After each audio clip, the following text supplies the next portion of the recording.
umukino wahuzaga ekipe ya Sunrise n'ikipe ya Unity ukaba urangiye ari ibitego 2-1. Ni amanota y'ingenzi cyane, ni umukino waberaga hano kuri Gorogota Stadium aho ekipe ya Sunrise yari yakiriye ekipe ya Unity. Mbere y'uyu mukino Unity akaba ariyo yariyoboye itsinda, ariko kuri ubu Sunrise by'agateganyo iba yifashe umwanya wa mbere n'amanota 35. Ni ibitego 2 byombi rero bya Sunrise byatsinzwe n'umukinnyi w'umugande David Kawesa ku munota wa 15 ndetse no ku munota wa 75 w'umukino. Nube butumwa wagera dore ko ikipe yongeye kugaragaza ibihe byiza. Ikintu cya mbere n'amakuru narabwiye kwa Sina Gerard ko ngewe ntazongera gutsinda. Nababwiye ko hejuru amahirwe mfite ngewe ndi mu gikombe cya champion, ndashaka karaga ko.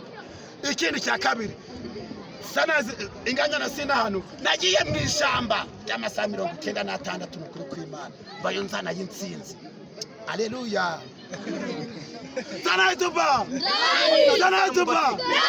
ba Kinyi navuga ngo nyuma yuko mukoze recruitment ye ku buryo bwo kongera ibitego bwiyongereye, n'umukinyi wisanze gute muri bagenzi be, ni iki wakoze kugira ngo byibura bura buryo bw'ibitego bwose akoramo atangire kuzamura umubare w'ibitego byinshi cyane?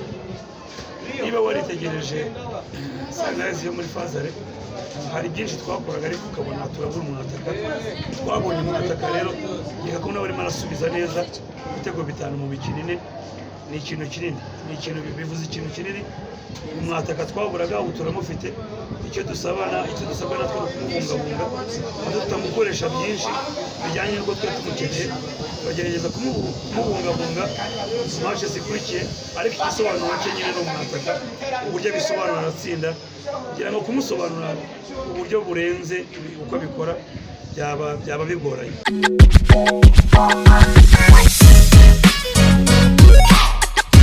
TST Sports Rwanda. We serve the best sports news. Stay with us.